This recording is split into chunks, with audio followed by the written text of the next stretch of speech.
Hello, everybody, and welcome to another JoyClicks breakdown of what's going on in the news today. This day, I did wake up to this, unlike yesterday with the Zach Crisis Core stuff. Then I had my coffee. Right now, I'm sipping on it. My name's Christian Buckley. I'm joined by Kevin Diaz. We're on a 2-day streak of just fire in the morning. All right, let's just keep it going, guys. What could tomorrow bring? We'll see. It's wild too, because this is technically kind of the first real full week back for the new year, so it makes sense. I was expecting a fair amount this week. We got this Mario stuff coming out too. We got yesterday Lucasfilm Games was sort of announced. We didn't talk about that, but we can talk about that now a little bit. It definitely now makes a lot more sense as to why they announced that yesterday. Yeah. Now it's I see what's going on here. I see what you're doing. So yesterday, Lucasfilm Games was sort of a rebrand of basically Star Wars games. Lucasfilm Games is not a new concept because LucasArts existed far before. But we saw the only games based on Lucasfilm properties recently have been Star Wars. Those have been tied to EA. There's a lot to dig into there. I'm going to talk about it on Jedi Knights with my co-host Mike about what it means for Star Wars, but for what it means with other Lucasfilm properties, Kevin, like you mentioned, we saw it today because this morning, Machine Games and Bethesda announced they're making an Indiana Jones game. Who would have thought? This is exciting. Who would have thought? So you've fallen in love with Machine Games pretty recently, haven't you? Yes, yeah, 100%. Primarily, of course, off of Wolfenstein. Huge Wolfenstein fan. I like it, just as much as Doom in terms of gameplay. I think it's super good. Very, very fun games. It with Wolfenstein, there's just such cool revisionist history there, and the zaniness of the world that they created in Wolfenstein. I just adore it. So seeing how they're able to tell their narratives in that standpoint, and now we're getting an Indiana Jones adventure, let's go. I'm with it, 100%. Yeah, I'm right there with you. I love Indiana Jones so much. It's such a great, fun series. Clearly, it inspired Tomb Raider in the 90s. It inspired Uncharted from Naughty Dog. Indiana Jones in itself also has a history in games. I think I played one on the PS1. Lego Indiana Jones, though, fantastic game. So, because of your history with Machine Games, because of their pedigree you mentioned with Wolfenstein, what do you think this means for the type of game it's going to be? Because I am completely assuming that it's going to be a third-person action-adventure game like an Uncharted or Tomb Raider. I got 3 things. 1, apologies for the phone. Number 2, I went to get my coffee, right? And I tried to pick the most Indiana Jones type of coffee cup. I found a Solo Star Wars coffee cup. Very nice. From Disneyland that a friend got me. Now, it's not Harrison Ford. It's Solo, the movie Solo. Right. With, I forgot his name. So, thank you. Close enough, Thirdly, let's get to the business. So, I'm assuming it's going to be third person, right? I feel like it has to be. Yeah. I think it has to be too. I don't think that they could do a first person Indiana Jones game. I think that'd be super weird. And nah. I wouldn't particularly want that. I hope that we'll get a Fallen Order for the studio type deal here, where Respawn made their first third person action adventure-esque game with Jedi Fallen Order, as they have a deep lineage with FPS that goes all the way back to Modern Warfare 2 and the Call of Duty franchise over there. So, them coming off of that and then going to Titanfall, making their own studio with Respawn, that made a lot of sense. And then they pivoted to Jedi Fallen Order, and it overall worked out, in spite of bugs and the game not running 100% well on launch. Overall, it's still a great game. So I'm hoping that we're going to get this type of story with Indiana Jones, Yeah. At least that's my hope. That's what I'm expecting too. There are a few more details to dig into here. We do know that despite it being a Machine Games developed title, it will be directed by the Maryland Bethesda Softworks studio head Todd Howard, which I think, or he's producing in some degree, but I think it's very interesting that they're getting Todd Howard on this. Again, in a producer role, so he's not directing the game like he would a Fallout or an Elder Scrolls title. But calling out Todd Howard specifically is interesting to me. I don't really know what to make of that. But what I also don't know what to make of is the fact that mid to late last year, we learned that Xbox bought ZeniMax, which owns Bethesda, which owns Machine Games. There's no saying one way or the other on this, but at the moment, there are people speculating whether or not this could be tied to Xbox. There's a few things I've seen people calling out. The fact that Xbox quote tweeted the announcement. As of right now, I don't believe PlayStation has tweeted anything about it, and they have been tweeting this morning.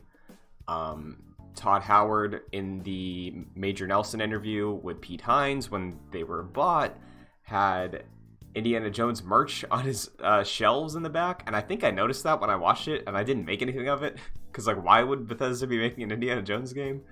Because, I mean, like, you would assume that, those are just really cool memorabilia, because, like, they look really cool. Yeah. Like, right? You think nothing of it. Now we're going to start looking at shelves, okay? You know what I'm saying? This is the year where I'm going to pay more attention to that. Yeah. I think that was the end of it, basically, and there's the obvious comparison. People have called this out immediately. If this were to be an Xbox exclusive, console-wise, this is their answer to Uncharted, you would assume, right? Like, the way it's an adventure game that is about a dude fighting people and stealing treasure. Like, that's it. Yeah, which, like, I guess is kind of like a little bit like kind of a sigh, because I always thought that Tomb Raider was the answer to that on the Xbox side, at least this current recently gen. Yeah, because Tomb Raider began on PlayStation, so there's that, but... not like historically, but like recently. You know what I'm saying? So and I was gonna play the Tomb Raiders, and I still plan to, but it kind of seems like I don't think there's a future where these two exist. I mean, maybe, I don't know, maybe. But I feel like it's more unlikely that these two exist at the same time. Sure. And as far as I know, because I also am planning on playing the new Tomb Raiders, I think that story's wrapped up. Like, I think Shadow of the Tomb Raider was like an ending point for now that they might pick up on later, because Crystal, who makes those games, is working on Avengers now, and Eidos, who took charge on the final Tomb Raider, I believe is doing support and is rumored to be doing a Guardians of the Galaxy game. And again, the Tomb Raider games, with the exception of Rise with the weird exclusivity, are multi-platform. So I know it's very questionable right now, but I could absolutely see a world where this is a pretty heavy hitter for Xbox. Because regardless, it's going to be on Game Pass day one. So that's awesome. Yeah, definitely. Yeah, definitely be a Game Pass. I could see anything new post them announcing the acquisition of Bethesda and ZeniMax and all that. I always kind of like assume that everything new post that announcement would be some sort of exclusivity, whether it be timed or just period exclusive. I think this one, of course, with the involvement of Lucasfilm Games, is going to be a little bit interesting if they do that. But then again, if we have a kind of direct reflection of a company doing this type of, game licensing, with Marvel games, right. Spider-Man's exclusive to PlayStation, so it's not like because it's under this umbrella, it has to be multi-plat. Right. So there is precedent there that it could just very well be like, hey, Indiana Jones is going to be home to Xbox and PC. So I think, can see either way, honestly. Yeah, I think that's a fair point also, for the reasoning, because if you think about it as well, Lucasfilm Games and Marvel Games are both subsects of Disney. So like they share a parent company, and I can't imagine they'd have completely different business models moving forward. I know Bob Iger, when he was the CEO of Disney, he made comments about like the relationship with EA, how Marvel Games was doing. So like there is an oversight at the higher up Disney level that I could see trickle down to both of these different Lucasfilm and Marvel things. And I think it's also not worth ruling out the fact that like, oh, it's Indiana Jones, it has to be everywhere, because like you mentioned, Spider-Man. In the year 2021, Spider-Man is infinitely more recognizable and popular and like marketable, I think, than Indiana Jones. So if Spider-Man can be locked down, I think Indiana Jones is fair game. Yeah. So. I think knee jerk. This I think feels, I don't know if I can say that. I don't know if it's like I actually think it is timed exclusive, or subconsciously I want it to be, because I would like to play it on, on PS5, PlayStation 5. You know what I'm saying? So I'm not sure.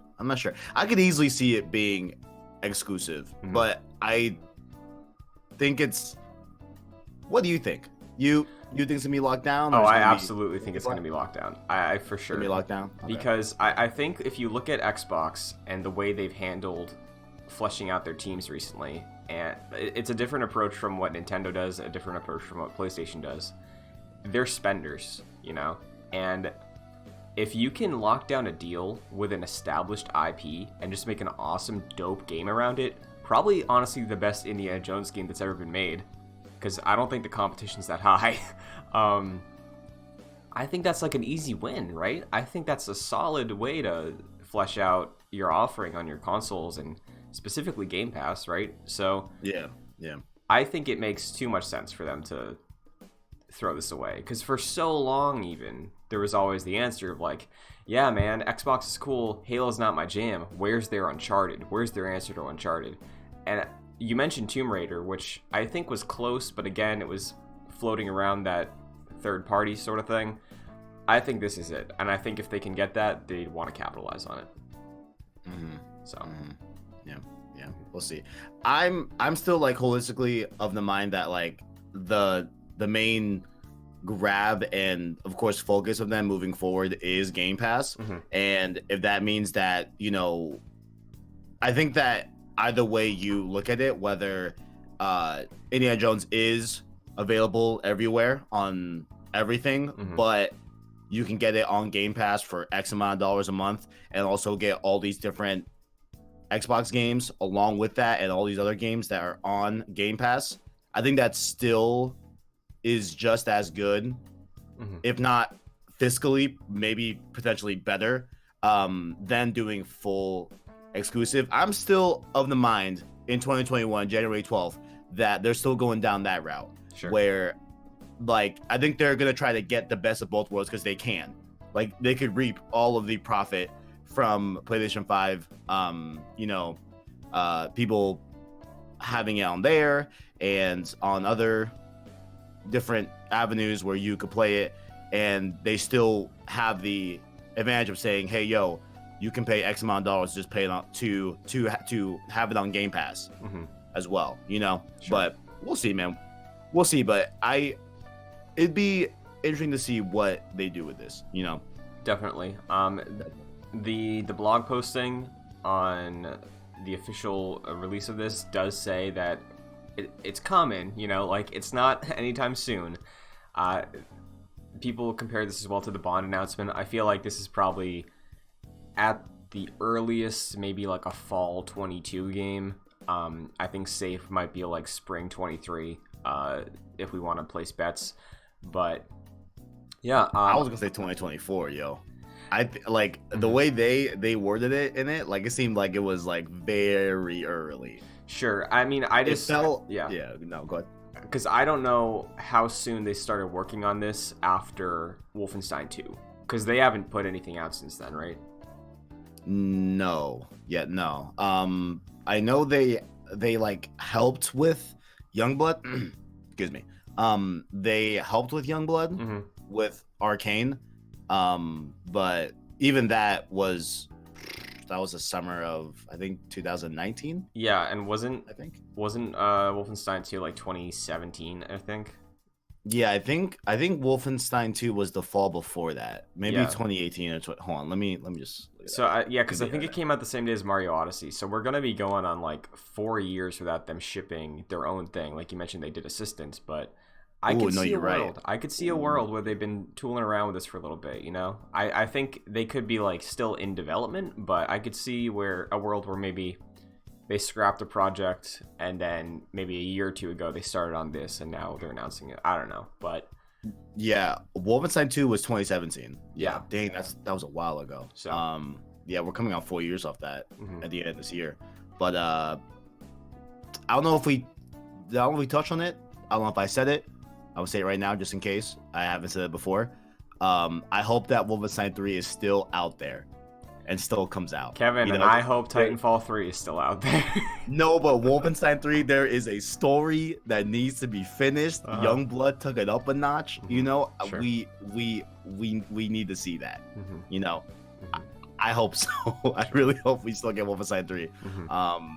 In spite of Indiana Jones, of course. You know, Yeah. which I'll take either. I'm a little bit more currently invested in Wolfenstein 3 just because we've had 1 and 2 and Youngblood and Old Blood and all that. So Sure. we'll see. Well, We'll see. I'm sure both of us are going to keep tabs on the future of this Indiana Jones announcement. Every day, I'm questioning it more and more. When do I buy a Series S, man? It's going to happen soon. I know it will. But until we learn more about Indiana Jones, Kevin, where can everybody find you? YouTube.com says PlayStation Source. We talked a little bit more about Factions 2 up on the channel right now. You can check that out. Also, why killing the PS4 Pro is a good thing for PS5 restocks, that as well. And this week we're starting Ratchet & Clank Future Trilogy, baby. Tools of Destruction. We're getting that going, getting that started. The whole news, you know, like second half of Ratchet & Clank will be seen on the channel, as well as Metal Gear Solid on Saturday mornings. You know, a little bit of that like Saturday morning cartoon vibe, but we're Solid Snake doing stuff. Fantastic. You know, and Twitter at PSSourceVids. Very, very nice. You can follow me on Twitter, Instagram, and Twitch at Chun2D2. Tonight, if you're interested in LucasArts and Lucasfilm, continuing Monkey Island on my Twitch account. Probably going to wrap that up tonight or just progress a little more. That's got some Indiana Jones vibes. And youtube.com/joyclicks is where you are right now. If you enjoyed the video, if you're new, be sure to give it a thumbs up, stick around, sub for more news and gaming content. Gamescast with Kevin and myself is going live this Friday. We're going to talk about what we've been playing and some interesting looks ahead at 2021. But until then, thanks for watching if you did. And I guess it's pizza time. It's pizza time. Definitely.